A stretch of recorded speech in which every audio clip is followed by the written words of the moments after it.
አምላክ መንፈስ ቅዱስ አሐዱ አምላክ አሜን።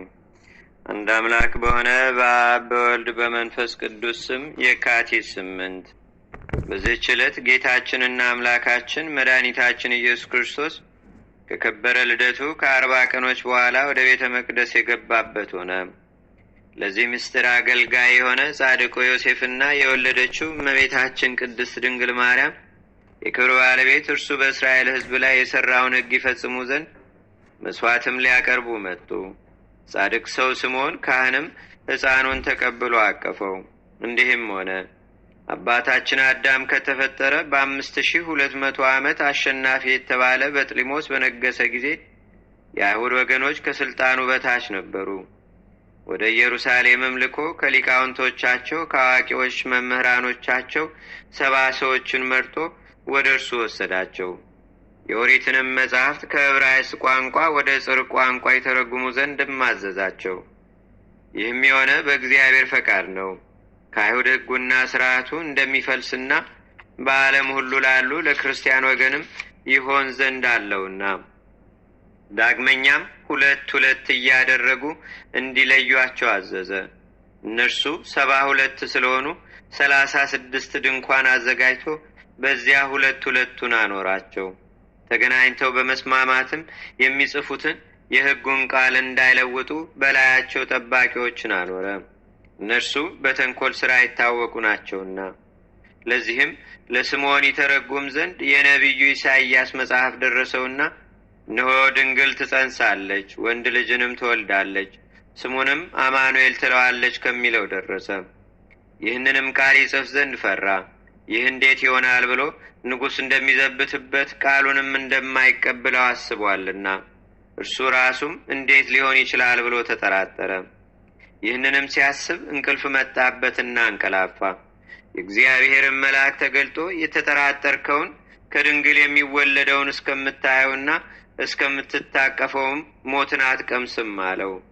ከዚህም በኋላ ጌታችንና አምላካችን መድኃኒታችን ኢየሱስ ክርስቶስ እስከተወለደና በዚህች ዕለት ወደ ቤተ መቅደስ እስካስገቡትም ድረስ ስምዖን 300 ዓመት ኖረ። ሕፃኑን ጌታችን ኢየሱስ ክርስቶስንም በታቀፈው ጊዜ ታውረው የነበሩ ዓይኖቹ ተገለጡ፣ ሁለመናውም አዲስ ሆነ።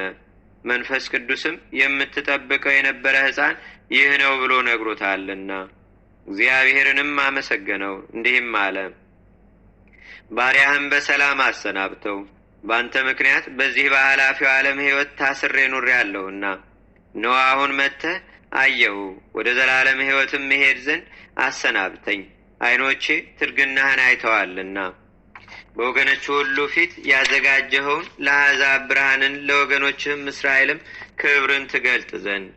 እመቤታችን ቅድስት ድንግል ማርያምንም እናቱን ድንግል ማርያምንም እንዲህ አላት፣ ይህ ልጅሽ ከእስራኤል ውስጥ ለብዙዎች ለመውደቃቸውና ለመነሳታቸው በሚፈረድባቸውም ገንዘብ ለምልክት የተዘጋጀ ነው። ዳግመኛም በመከራው ጊዜ በልቧ የሚያድርባትን ሐዘን አስረዳት። እንዲህም አላት፣ በአንቺ ግን በልብሽ የሚከፋፍል ፍላጻ ይገባል። ከዚህም በኋላ በሰላም አረፈ። በዚያም የከበረ ወንጌል ያወሳት የፋኑኤል ልጅ የነቢይት ሐና ነበረች። እርሷም ስለ እርሱ ትንቢት ተናገረች። እግዚአብሔርን እያመሰገነች እርሱ ከሰይጣን ባርነት የሚያድናቸው መድኃኒት እንደሆነም ነገረቻቸው። ለጌታችንና ለአምላካችን ለመድኃኒታችን ለኢየሱስ ክርስቶስ ከቸራ አባቱና ይቅር ባይ ከሆነ መንፈስ ቅዱስ ጋር ክብር ምስጋና ለዘላለሙ አድሮ ይኑር፣ አሜን። ሰላም ለበዓትከ በፀዊረ ርግብ መሃና ውስተ ኢየሩሳሌም ቅድስ ከመህገ ሙሴ መኮንነ ሲና ኢየሱስ ክርስቶስ ፈጻሜ አምሳል ወዜና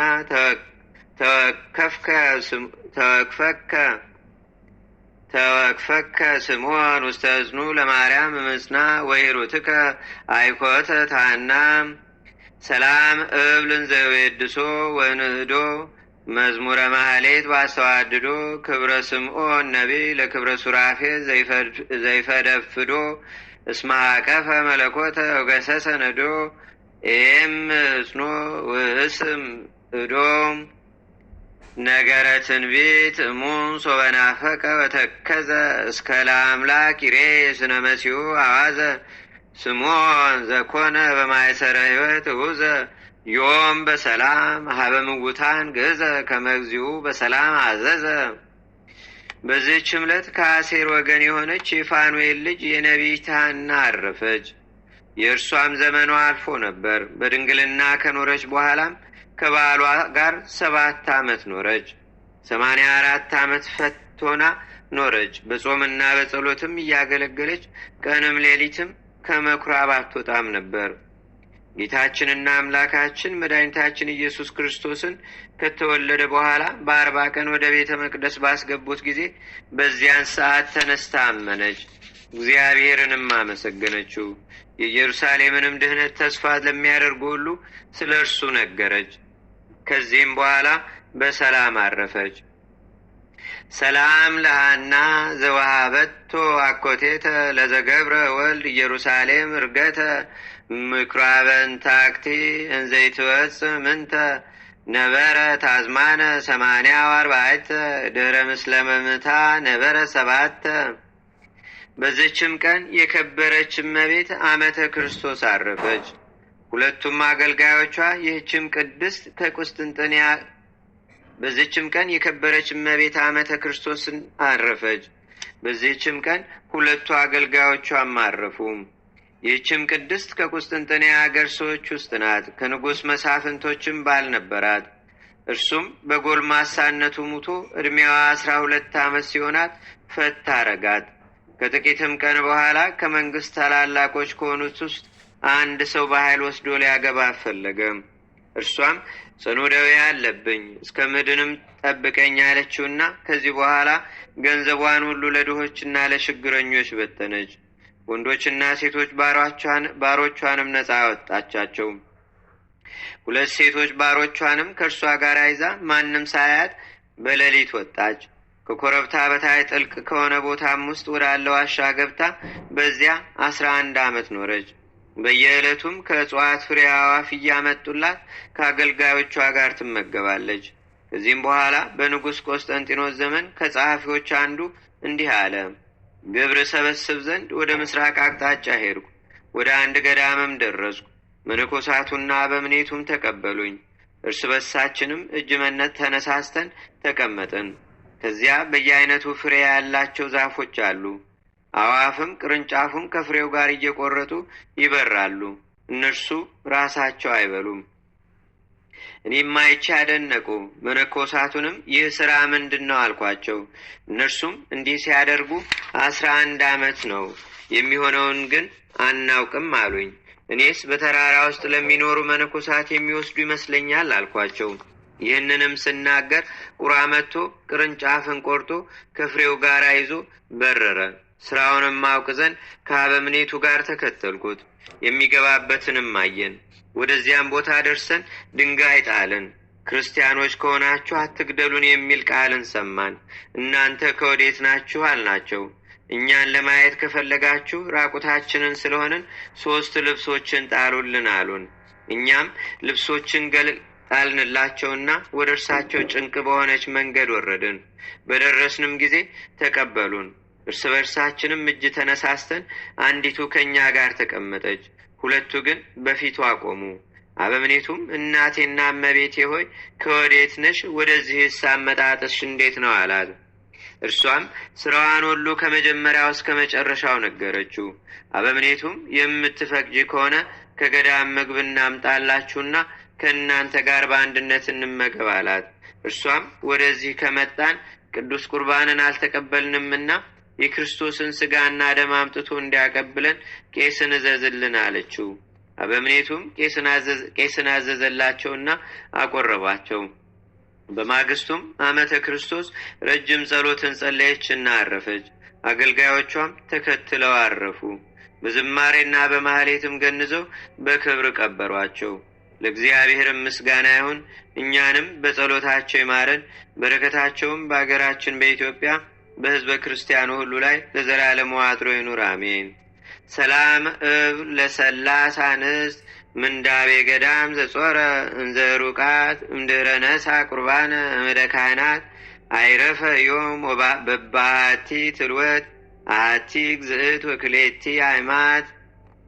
በዚህች ዕለት በትሩፋቱ ፍጹም የሆነ ታላቅ አረጋዊ የገዳመ ሲያቱ ኤልያስ አረፈ። የሚያረጋጋው በትሩፋቱ ፍጹም የሆነ አረጋዊ መነኩሴም እንዲልኩለት በመለመን ጻድቁ ንጉሥ ቴዎዶሲዎስ ወደ ገዳመ ሲያት በላከ ጊዜ ይህን በትሩፋቱ ፍጹም የሆነ ኤልያስን ላኩለት። ስለ እርሱም እንዲህ ብለው ጻፉ። ንጉሥ ሆይ እነሆ በሥራው ኤልያስን የሚመስል ኤልያስ የሚባል ጻድቅ ሰው ልከንልሃል። ወደ ንጉሥም በደረሰ ጊዜ ንጉሥ እንዲህ አለው፣ አንተ በገድልህ ነቢይ ኤልያስን እንደምትመስል መነኮሳቱ ስለ አንተ ወደ እኔ ልከዋል። አረጋዊውም በየዋሃትና በትሕትና እንዲህ አለ፣ ጻድቅ ንጉሥ ሆይ ይቅርታ አድርግልኝ። ሰው ሁሉ በጠባዩና በሥራው ይታወቃል። የኤልያስም ገድሉ እንዲህ ነው። ስለ ደግነቱም ምግቡን ቁራዎች ያመጡለት ነበር። እኔ ግን ምግቤን በፀሐይ ውስጥ ባሰጣው ቁራ ይዞት ይሄዳል። ንጉሡም ሰምቶ ከቃሉ ጣዕም የተነሳ አደነቀ። ዳግመኛም አባቴ ሆይ ለምን እግዚአብሔር ልጅ አልሰጠኝም አለው። አረጋዊውም በምድር ላይ ሃይማኖት የሚከፋፈልበት ዘመን ይመጣል፣ ከመናፍቃን ጋር አንድ እንዳይሆን ስለዚህ እግዚአብሔር ልጅን አልሰጠህም አለው። ንጉሡም ብዙ ገንዘብን ሊሰጠው ወደደ። እርሱ ግን አልተቀበለም። ወደ በዓቱም እስከተመለሰ ድረስም እህል እንዳልቀመሰ ስለ እርሱ ተነገረ። በሰላምም አረፈ። ለእግዚአብሔርም ምስጋና ይሁን። እኛንም በጸሎቱ ይማረን። በረከቱም በአገራችን በኢትዮጵያ በሕዝበ ክርስቲያኑ ሁሉ ላይ ለዘላለሙ አድሮ ይኑር፣ አሜን። ሰላም ለኤልያ ዘተወደሰ ወተንደ ሶበለ ንጉሥ ቤሎ ረኪበ ዘፈቀደ በላይለ ክርስቶስ አምላክ እምእለ ይገብሩ ካይደ እስመ ይከውን ላይለ ምድር ኑፋቄ እስመ ይከውን ላይለ ምድር ኑፋቄ ሃይማኖት ገሃደ ወበእንተዝ ይሰምረ ከመትለድ ወልደ። አንድ አምላክ በሆነ በአብ በወልድ በመንፈስ ቅዱስ ስም የካቲት 9 በዚች ቀን የከበረ በሶርያ አገር ላሉ መነኮሳትም አባት የሆነ ታላቁ አባት በርሱማ አረፈ። በዚህች ዕለት የከበረ ሶርያዊ ቅዱስ ጳውሎስ በሰማዕትነት አረፈ። በዚህችም ቀን የከበረ ሰማዕት ቅዱስ ጴጥሮስ መታሰቢያው ነው። ለእግዚአብሔር ምስጋና ይሁን። እኛንም በቅዱሳን መላእክት፣ ጻድቃን፣ ሰማዕታት፣ ደናግል፣ መነኮሳት፣ አበው ቀደምት ይልቁንም በሁለት ወገን ድንግል በምትሆን በእመቤታችን በቅድስተ ቅዱሳን በድንግል ማርያም ረድኤትና በረከት አማላጅነቷም በአገራችን በኢትዮጵያ በሕዝበ ክርስቲያኑ ሁሉ ላይ ለዘላለሙ አድሮ ይኑር፣ አሜን።